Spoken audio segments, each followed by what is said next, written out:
Peace to you. I hope this finds you well. I'm going to share a quick story. Hopefully I can make it quick, and then I'm going to read a passage out of the Quran. The story has to do with, in the Bible, it says, Holy Mary, Mother of God. Mary, Mother of God. I don't know that it says holy in the Bible, but it says Mary, Mother of God. And that line caused me at one point in my life to toss a Bible out the window of a moving car in disgust that I was a Christian, but I was a follower of Jesus. I didn't believe in this idea of Trinity. And so if I didn't believe in that, I certainly did not believe in Mary being the mother of God. That, to me, made absolutely no sense. And what's curious to me is, actually, you know what?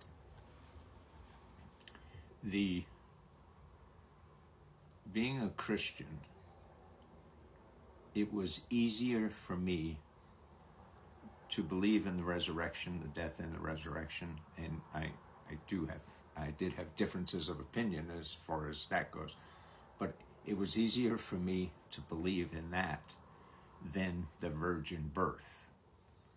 To me, that just didn't make any sense. I never understood why it was in there, and then people would point out, well, those kinds of stories were in pagan religions going way back, and then I'm introduced to Islam, and Islam says that in fact Jesus was not crucified and did not die in the way that the Christians believe them to be. But it also explicitly speaks of the virgin birth, and it blows my mind. I feel compelled to try to encourage an understanding between faiths, between Christians and Muslims. I feel that in my soul. I guess because the path that I came from, but there's so much. So anyway, how much time do I have? All right, I really want to read this to you. And as I read this to you, consider that perhaps next Christmas season, when your Christian friends, neighbors, co-workers are celebrating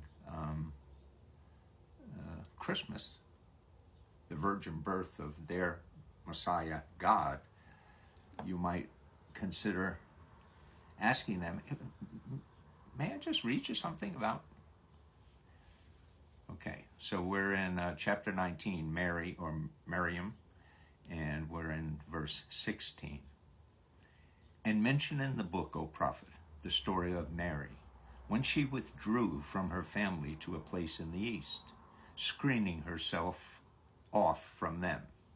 Then we sent to her our angel Gabriel. Appearing before her as a man perfectly formed, she appealed, I truly seek refuge in the most compassionate from you, so please leave me alone if you are God-fearing. He responded, I am only a messenger from your Lord, sent to bless you with a pure son.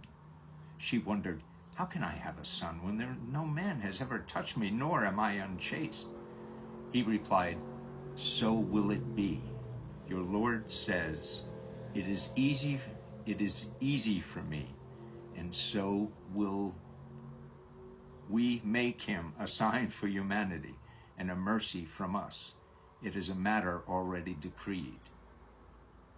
I'm sorry, I got a little tongue-tied there, the way it was worded, and I'll read it, just that part again. Your Lord says, it is easy for me, and so will we make him a sign for humanity and a mercy from us. It is a matter already decreed. the virgin birth was probably the biggest obstacle that I had about Christianity. And although the crucifixion, death, resurrection, all the storyline to me always kind of fell apart after that. Like Jesus appears to his disciples and no one asks what it was like. I don't mean to be disrespectful, but that was disrespectful. I'm sorry. But the fact that we are not working together to see the beautiful connections between our books, between our writings, and between our understandings. I had a fellow respond because I asked in one of my videos about show me where it says that these books are corrupted, and he cited a couple of instances. My argument still is they can't be completely corrupted, and what he cited to me was, although yes, it did say, and they have corrupted the scripture by their tongues. They have, yes, I saw those instances, but where my faith takes me is that God would have preserved the truth, and it's up to us to find the truth in it. But once you do, confirming it with the Quran it's the miracle that you need to see. That's it. Okay. Respect one another. And do good. Peace. I hope this finds you well. I'm sorry, I was just listening to a brother interact with a fellow. What this fellow was saying was, he brought up this particular verse in the Quran, and he says, and if you can prove to me where that exists in the Old Testament, in the Gospel, he said, then I will take my shahada right now. That's what I heard him say. And then he gave him this verse. This would be the heights. That would be chapter 7 in the Quran, and 157. 7157. They are the ones who follow the messenger, the unlettered prophet, whose description they find in their Torah and the Gospel. He commands them to do good and forbids them from evil, permits for them what is lawful and forbids to them what is impure, and relieves them from their burdens and the shackles that bound them. Only those who believe in him, honor him, and support him, and follow the light sent down to him will be successful.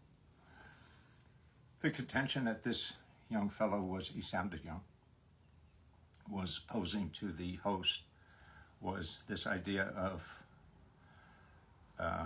when he read, the ones who follow the messenger, the unlettered prophet, whose description they find in their Torah and the Gospel. And when this guy calling in, this guest, said, where is it in the Gospel and the Torah? And the Muslim brother said, well, you don't have those anymore. And this guy said, well, what are you talking about? You guys always say that. Now, so because I'm curious and because I feel as though I'm being led, I shut that off, put on my headphones, listened to the Quran, and I read this. Now, this idea of the unlettered prophet, it was, from what I understand, initially I was told that it meant that Muhammad could neither read nor write. But then it was explained to me that perhaps unlettered means he didn't read their books, the Old Testament, the Torah, the Gospel. He didn't read it. So if you look at unlettered in that capacity. And by the way, someone pointed out that the prophet, prior to the Quran being revealed to him, was a successful merchant or something to that effect.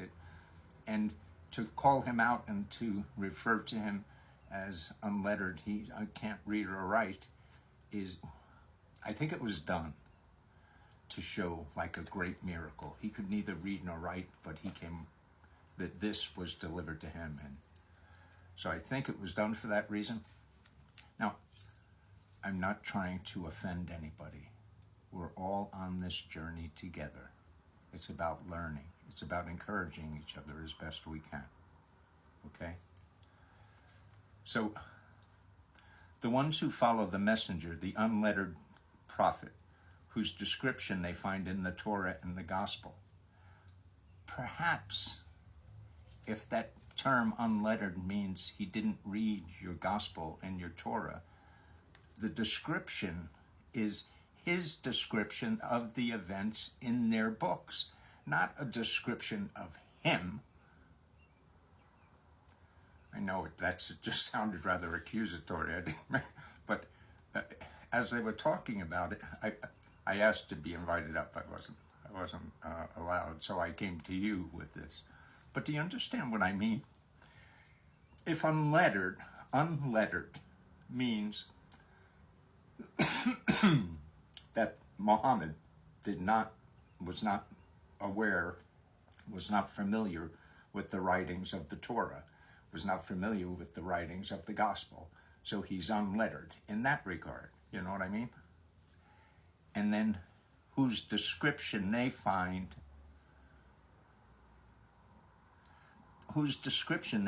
in their Torah and the Gospel.